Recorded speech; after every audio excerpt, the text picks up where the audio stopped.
Live stream. Welcome for anyone in the replay. I'm going to go ahead, start talking here. I think I've talked about how I'm going to get a nice, what do you call it, a camera. I'm looking at some stuff so that I can have some good visual, here. You can kind of see where if you've watched my videos, where I have my little filming area over there, but I'd sort of like to make this setup look good, make it relaxing. Just something people could come in and enjoy talking a little bit, hanging out, discussing movies. And I'm going to show you what I'm watching tonight for those of you that like it. This is going to be my second watch of Eraserhead. So I'm going to try to talk my wife into watching this. I don't know if it'll work. But the Criterion of Eraserhead is awesome. It's got a really sturdy, solid packaging there, and I think David Nance was his name, who's been in a few of this director's movies. The inside of it is so cool. There's a whole booklet here I haven't read. Just a whole booklet. So I'm really looking at. Oh, this booklet is gorgeous. If you never picked up Eraserhead, this is great. Oh, what about Jacques Tati? You've mentioned him on occasion. I love that guy, his whole style and how he sees things. And again, the guy's an inventor visually, the sound choreography and music. Yeah, I talked about that in a video. If you like David Lynch, I put out a Blue Velvet video, but yeah, he did like Jacques Tati, which I really like Jacques Tati too. So, or Jacques Tati, however you want to say it. But I am going to watch Eraserhead soon. So get on this if you've never seen it. A former student actually told me I needed to watch this. It's like a former student who was in New York and really got into the culture there. All right. So I have some ideas for my watch list. And for either live or the replay, I wanted to go over them. Okay, Stuart George, who has an excellent physical media channel, Stuart George 2324. He's UK based, and he picks up all kinds of awesome physical media. He is telling me, and has told me in the comments, This Happy Breed, Brief Encounter, Hobson's Choice. I love his more grounded stuff, but obviously love his more epic, lavish material. Yeah, so I've got, if you all, if you've watched this video before, I've gone over my David Lean set. And I have this really awesome David Lean set. Okay. This is region free, by the way. And it has In Which We Serve, This Happy Breed, Blithe Spirit, Brief Encounter, Great Expectations, Oliver Twist. And if you get this, each film has its own thing, like Oliver Twist here. These imprints, really, really nice. So I think I'm looking at, I might watch Blithe Spirit. I think is in the Criterion collection as well. A few of these are, but I'm thinking on that one. Although This Happy Breed looks sweet. A couple with 3 children have their modest household touched by joy and tragedy. World War film. Been looking at this for a while. I do have Blithe Spirit. Oh, Brief Encounter. I've talked about this on the channel before. This film's awesome. Really good train in this one. Stuart George says, I recently watched Summertime, David Lean with Katharine Hepburn. I was a bit disappointed with it. I've never seen Summertime. It is on the list. There is a film that really shocked me how good it was. And I talked about it on my channel. There is a Bergman film. Smiles of a Summer Night is really, really good. Like, you hear about all these good Bergman films, but Smiles of a Summer Night is like really good. Really entertaining, really fun to watch. It's awesome. But that's on the list. So I have this, and I wanted to sort of ask this on the for anybody watching now or the replay. But I'm making a mess. So I have a DVD sealed copy of The Life and Death of Colonel Blimp. And it is a DVD copy. It is sealed, special edition. I almost hate opening a sealed copy. I know it's just a DVD, but I mean, I'm going to, but I don't know when I want to watch it. It's Michael Powell and Pressburger. And it dramatizes the passions and pitfalls of life in the military from a British soldier's perspective as he maintains his honor and gentlemanly conduct through romance, 3 wars, and a changing world. Deborah Kerr's in this. Deborah Kerr was a good actress. I really like that director, that pair. I've watched a few of their films. Notably, those of you that are looking at more like relatively recent 4Ks from Criterion, the Michael Powell Peeping Tom is awesome, and it looks very good in 4K. And if you've only caught Peeping Tom on a lesser restoration, or you've only caught it like on Tubi or something, it's a really good upgrade. Like, I loved it. I thought it looked awesome. In fact, I might even add that to my watch list again because it was so good. So I'm looking at that. Man, this desk is a mess. My wife and I are both using it, and we've got stuff everywhere. So note to self in the next stream. Clean off a space. My movie room is a mess, and I don't know. If you watch this on the replay or live or whatever, you'll have to tell me if your movie room is a mess. I just, like, the stuff behind me is organized, but there's just all this stuff everywhere. Like, I have this whole closet of DVDs. Some of them you're going to see. Okay, this is an Ebert. Ebert told me about this one. Bring Me the Head of Alfredo Garcia.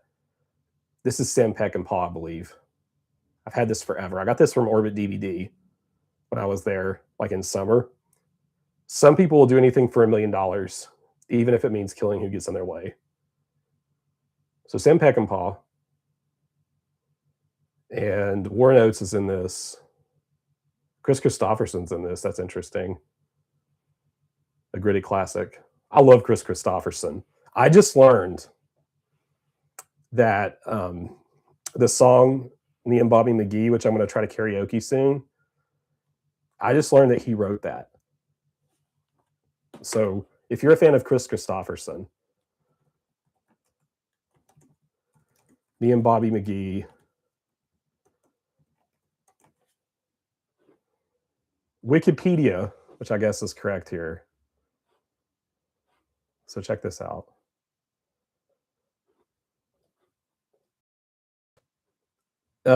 Chris Christopherson wrote Me and Bobby McGee.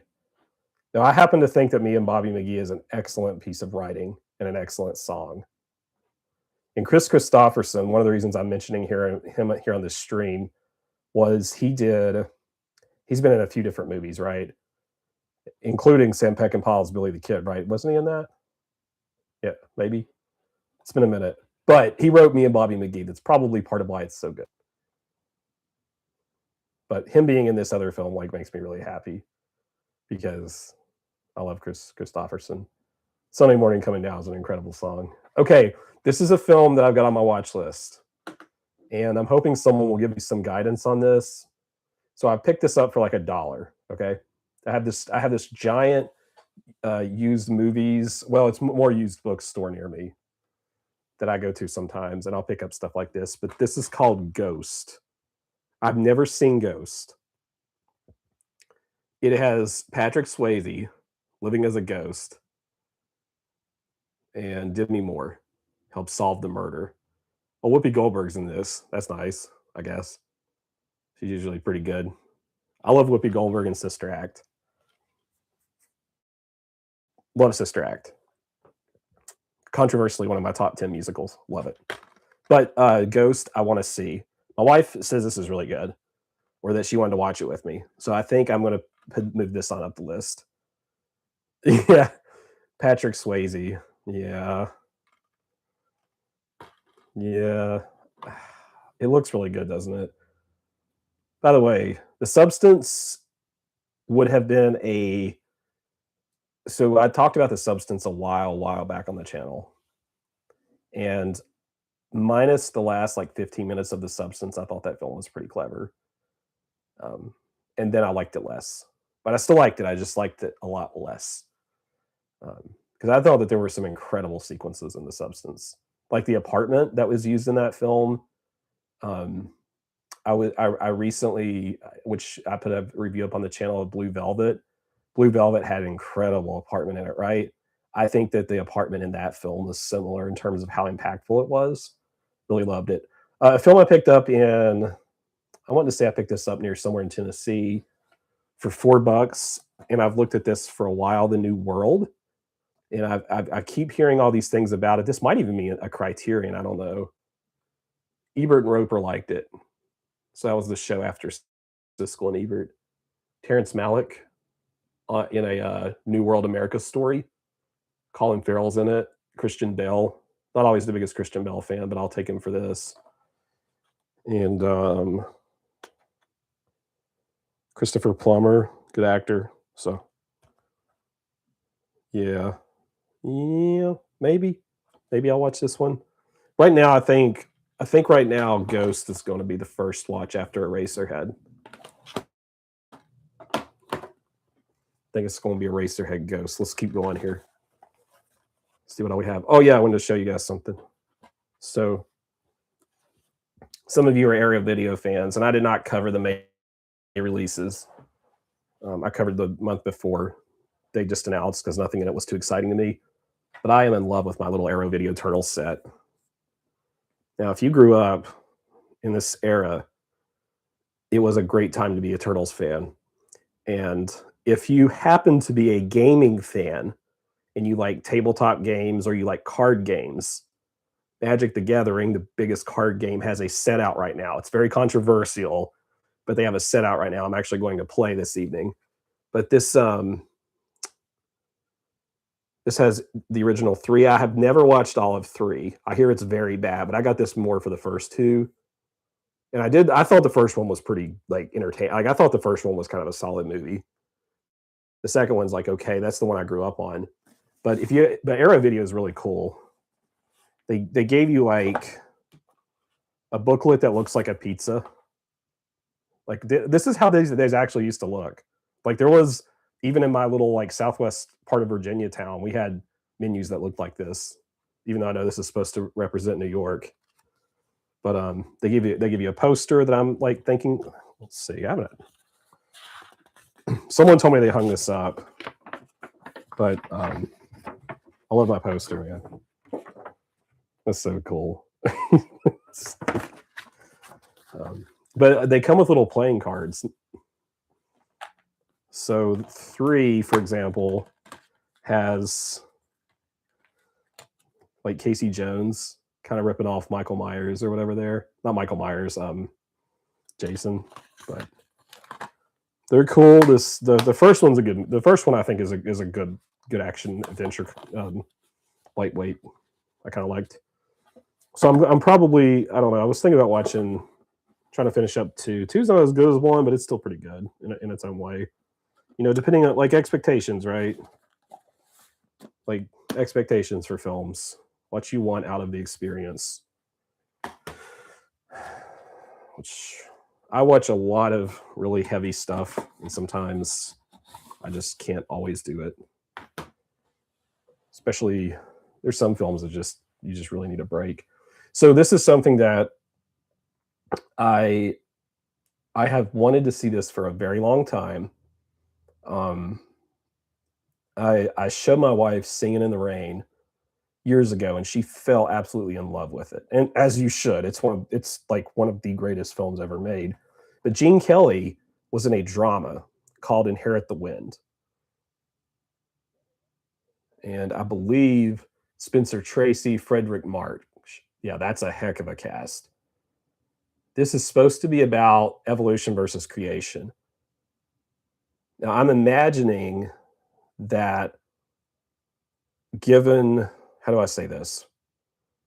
Given that the rule of law is in a very, let me call it, interesting place now, this might feel a little bit tame, but I do want to see it. I want to see Gene Kelly in a dramatic role.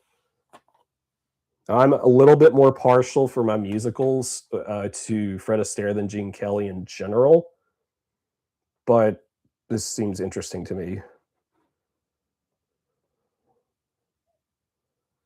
Singing in the Rain is, in fact, one of the best musicals. My favorite musical. My favorite musical, by the way, for those of you. Hold tight. Oh, where is it?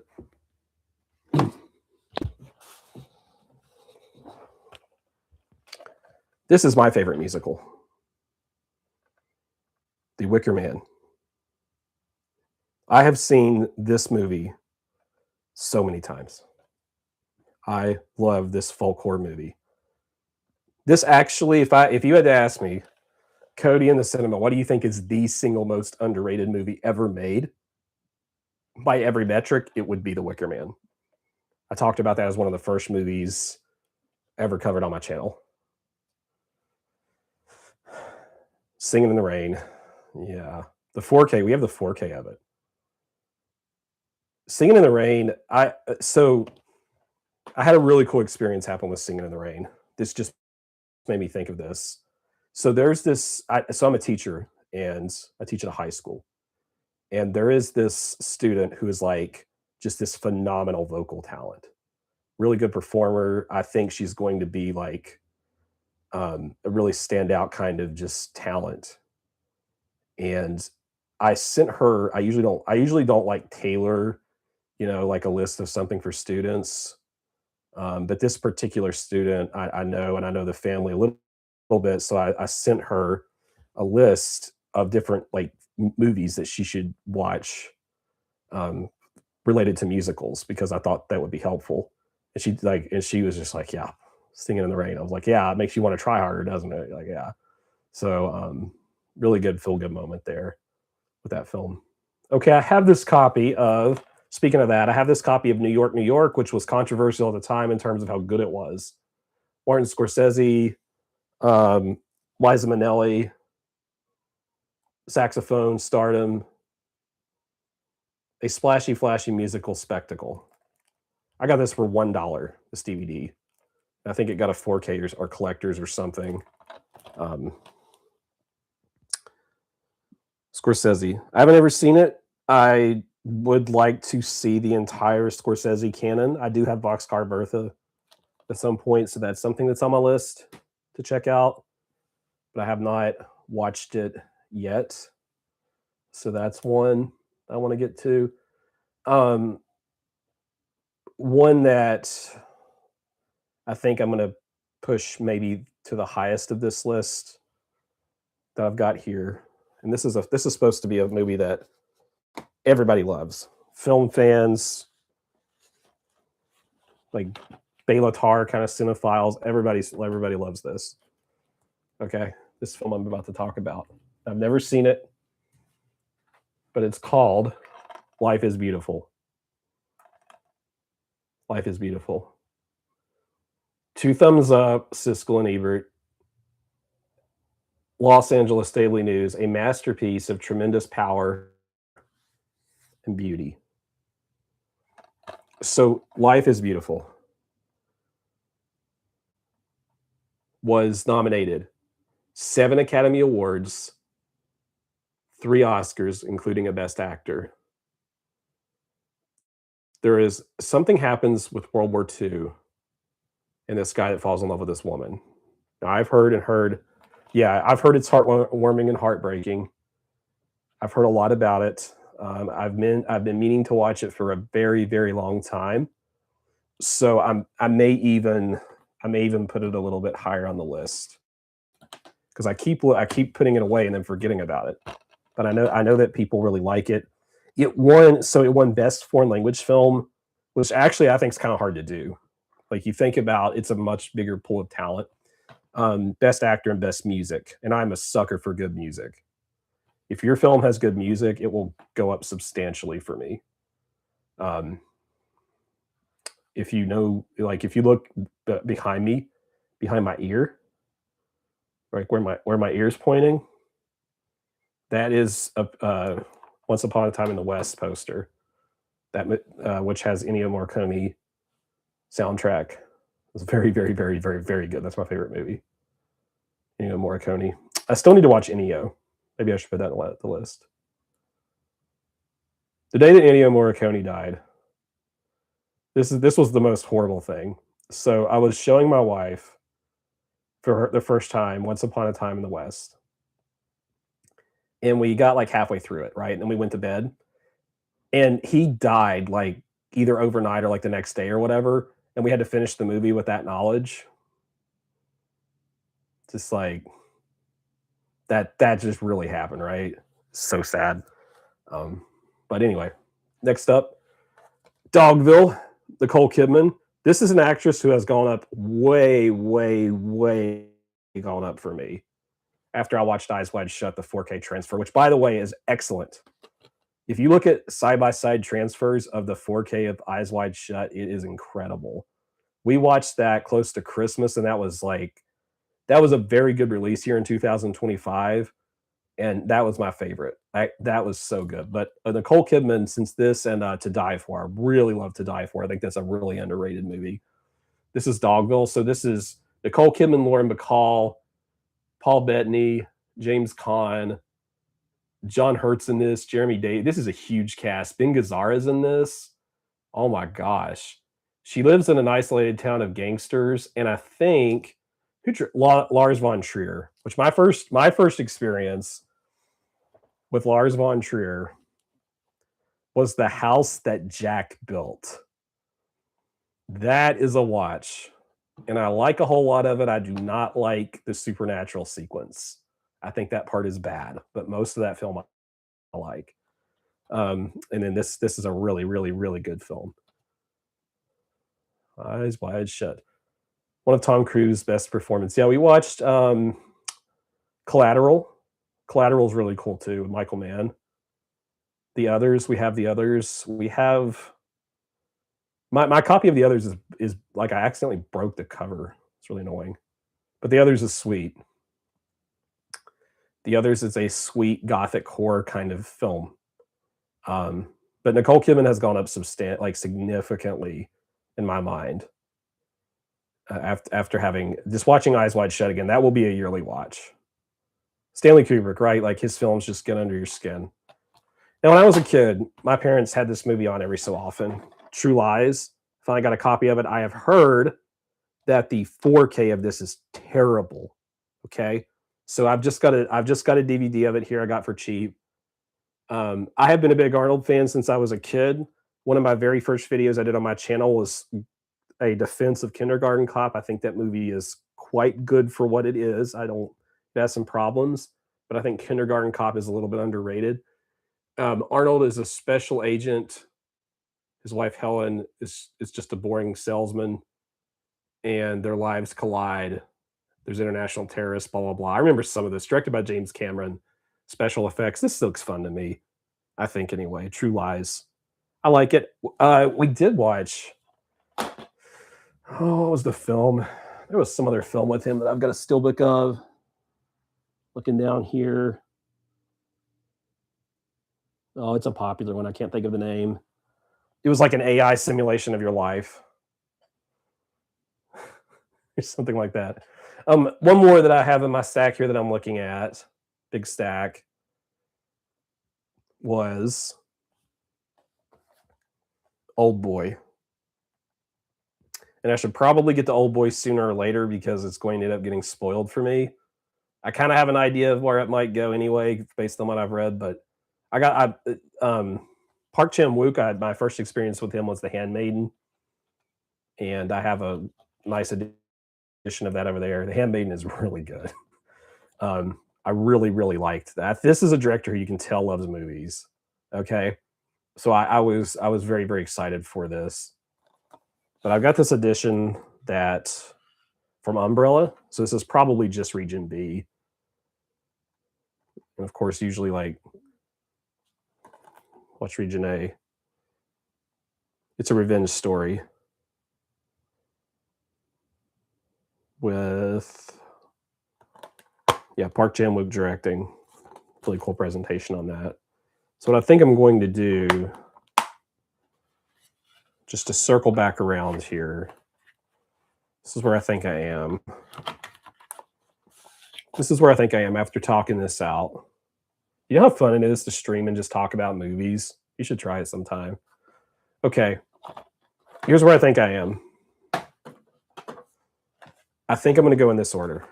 I'm going to do a David Lean like over our spring break. We have a spring break in like a month. That's what I think I'm going to do. I think I'm going to watch this very, very soon. Life is Beautiful. This just feels like I just have that feeling, you know? Like I've just got that feeling that I'm going to be like doing a whole video on that and gushing over it and making a thumbnail that looks like this. You know, that kind of thing. That's kind of the way I feel like this is going to go. So I think I'm going to prioritize Life is Beautiful. And I just feel like I don't know anything about this movie, man. I'm going to rewatch Eraserhead and probably do a video on it. Let me tell you why. Okay. Blue Velvet. The first time I watched Blue Velvet, I did not like it. I watched it again and I was like, oh, this movie's really good. I get it. I get that David Lynch guy now. And David Lynch took me a long time to really understand.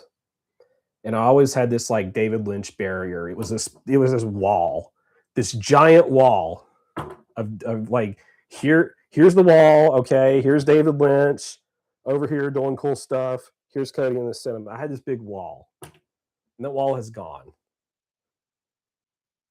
Mulholland Drive, Lost Highway. Don't care what anybody says. Lost Highway is a 5 out of 5 for me. Eraserhead, like Blue Velvet, to a lesser extent, but still true. Inland Empire. These films just like that guy knew cinema. Okay, that guy knew movies. He played John Ford. He was an actor playing John Ford. Laura Dern talked him into it. And then I think sooner than later, I want to get on Bring Me the Head of Alfredo Garcia. That's some of what I'm looking at right now. Okay.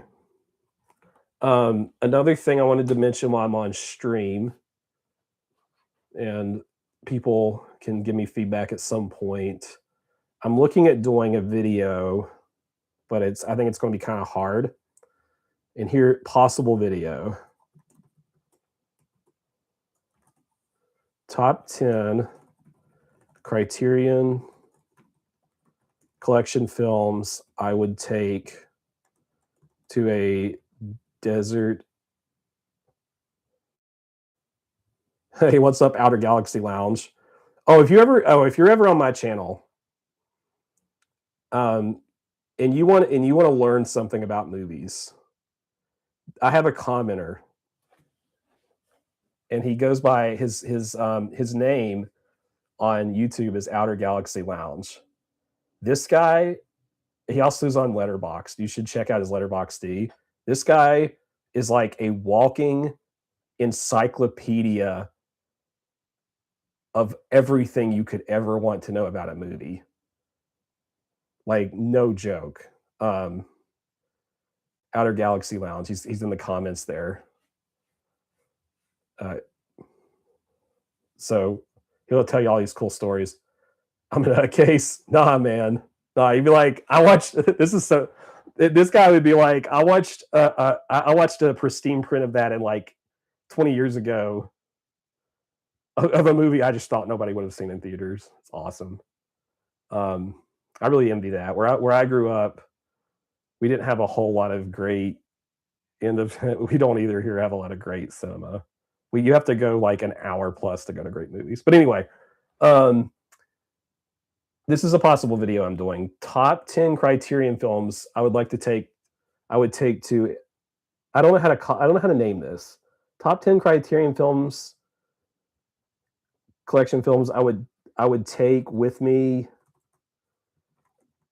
to an abandoned island. I want something like that. Something like that. I don't know what I'm going to call it.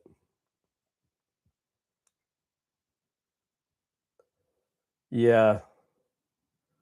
Yeah, more. This is one I want to do, and I also so another thing I kind of want to do, and I don't.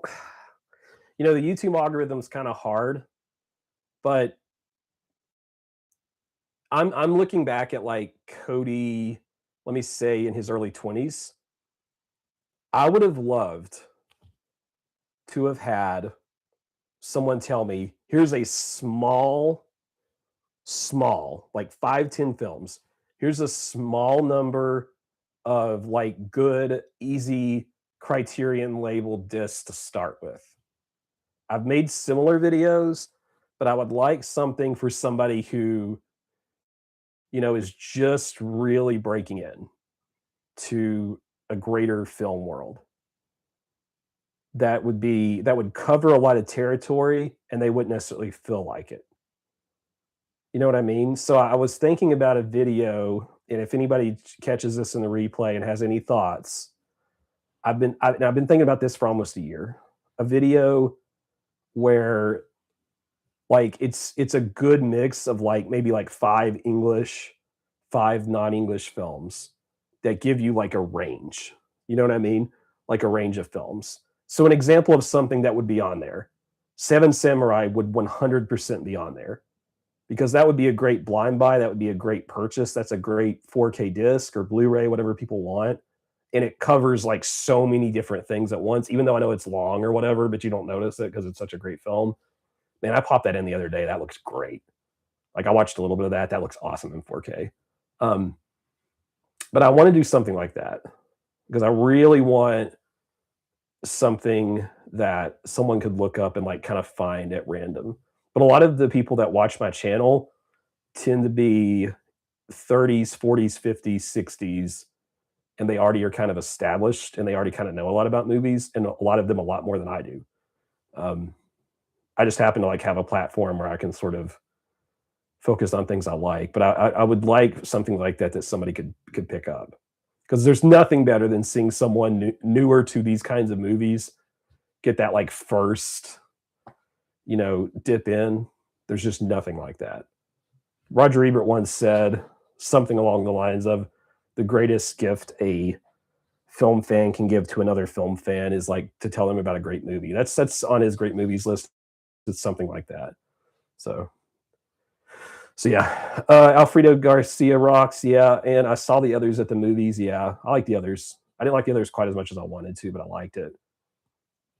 I actually read the Shirley Jackson novel, The Haunting of Hill House, and that was really cool. That had some of that vibe to it, or some of the vibe of The Haunting, right? The actual black and white. That's a good book. You should read that. Hold on, let me show you all.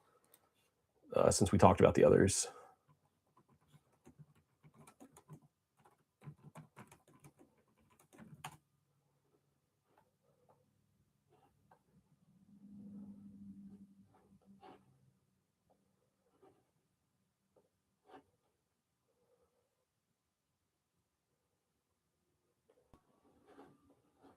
You should read this book.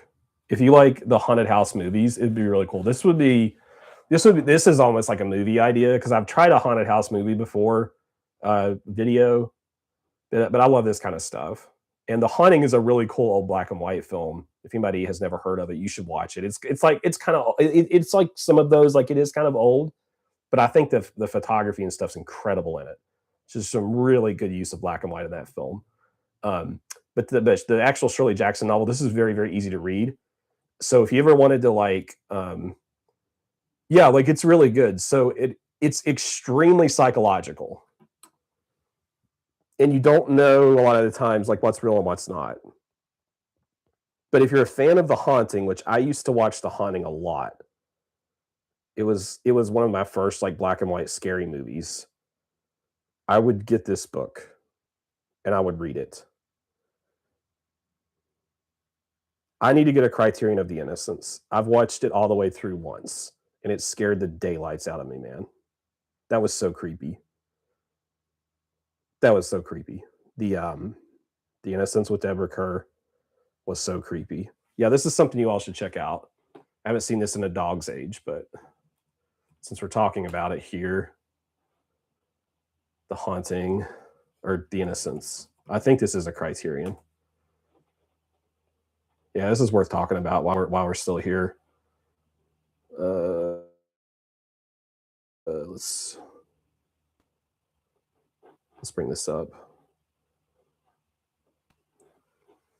Genuinely frightening, exquisitely made supernatural gothic stars. Gothic horror stars Deborah Kerr. She's an emotionally fragile governess who comes to suspect something's wrong with uh, something. Psychosexually intensified adaptation of Henry James' classic The Turn of the Screw, which I've never read. I've read The American and I've never read this. What's wrong with me? Directed by Jack Clayton. This is a creepy movie, man. Like, this is a creepy movie. So get that on. So yeah, I like that one too. So one more thing before I get out of here. Live stream. I'm going, like I said, I'm going to try to get a good camera here, and this is like for YouTube purposes of trying to get trying to do the monetization thing. I think I'd like to do these on Mondays because they're fun. Like, it's just fun to talk about movies, and I don't feel like I have to like speak every word correctly or whatever. But I'd kind of like to do these on a Monday, or maybe some on the weekends, like when I have time today before I do stuff. And it's just good for watch hours, right? Like, when I make small videos because I want people. This is because, quite frankly, I want people to like watch a small video, then go see a great film. Like, that's what I want you to do. I want you to spend 5 or 10 minutes with me sometimes and be like, oh, I should go watch that film. And then you go watch the film and you're like, what else does he have to say? I think, because I want people out there watching great films, because I love great films. But this is nice for just like kind of chilling out, and if people can do it on the regular and just talk about movie stuff, it's fun. But thanks for your feedback. If you think of anything else and you go through the replay, let me know, and I'm going to try to figure out, and then like also just like ideas for videos, because I have a lot, but it's kind of hard sometimes to see. But anyway, thanks everybody for tuning in. And I'm going to go play some Magic the Gathering Teenage Mutant Ninja Turtles. Which, all right. All right, everybody. Thanks for tuning in. See you later.